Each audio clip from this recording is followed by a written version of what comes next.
금 가격의 질주가 심상치 않다. 3월 금 가격은 트로이 온스당 2,000달러에 펼쳐진 저항선을 뚫고 급등했다. 3월 1일 2,050달러 선에 머물던 금 가격은 20거래일 만에 10.6% 상승을 기록하며 2,200달러 선을 돌파했다. 4월 2일 금 가격은 2,250달러 선을 상회했다. 2024년 들어 위를 향하는 시장은 금뿐만이 아니다. 대표적인 위험자산 시장인 미국 증권시장은 지난해 11월 이후 급등하며 사상 최고 기록을 연거 후 갱신했다.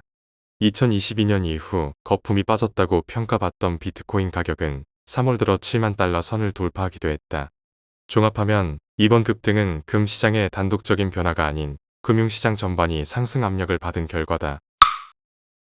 금은 본질적으로 가치의 덩어리이다. 금의 수요와 가격은 산업용 소비량에 의해 좌우되지 않는다. 산업용 금 소비량은 10년 이상 꾸준하게 감소했으며 2023년 들어서 금의 산업용 소비 비중은 7%를 하회하는 수준까지 하락했다. 이는 경제 성장에 힘입어 소비량이 증가하는 산업용 원자재와 차별화되는 성질이다.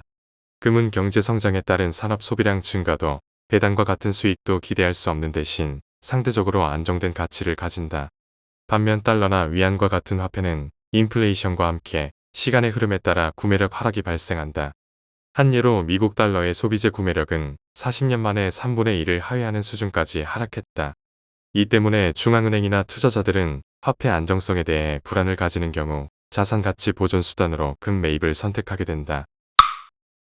미국 연준의 완화적인 통화 정책은 화폐 가치에 대한 불안을 촉발시킨다.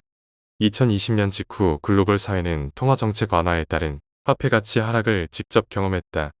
코로나19 사태 직후 재정정책과 통화정책 양면을 통해 공급된 대량의 유동성은 2021년 강한 인플레이션이라는 부작용을 발생시켰다.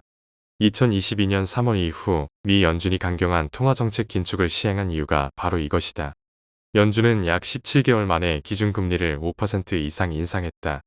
이러한 금리 인상 속도는 기록적인 수준이다. 그런 연준이 3월 FOMC 회의에서 비둘기파적인 신호를 보내며 금융시장 랠리를 가속시켰다.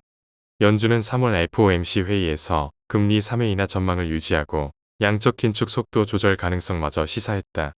본래라면 2024년 1분기 시점에서 미 연준이 금리 인하를 고려할 이유는 크지 않다.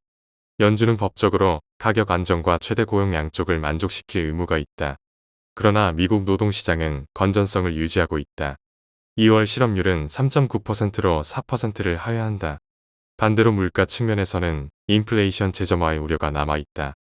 2월 미국 소비자 물가지수와 근원 CP는 전년 동월 대비 각각 3.2%, 3.8% 상승하며 시장 예상치를 상회했다. 이는 연준의 목표치인 2%에 근접하지 못한 수준이다.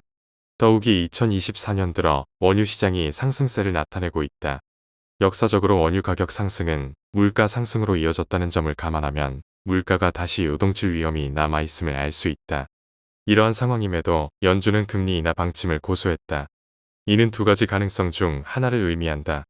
한 가지 가능성은 연준이 내부 연구를 통해 연내 고용 악화 조짐을 발견한 것이다. 노동 지표는 실제 경기에 후행하는 경향이 있으며 이에 선제적인 대응의 필요성이 나타났을 가능성이 존재한다.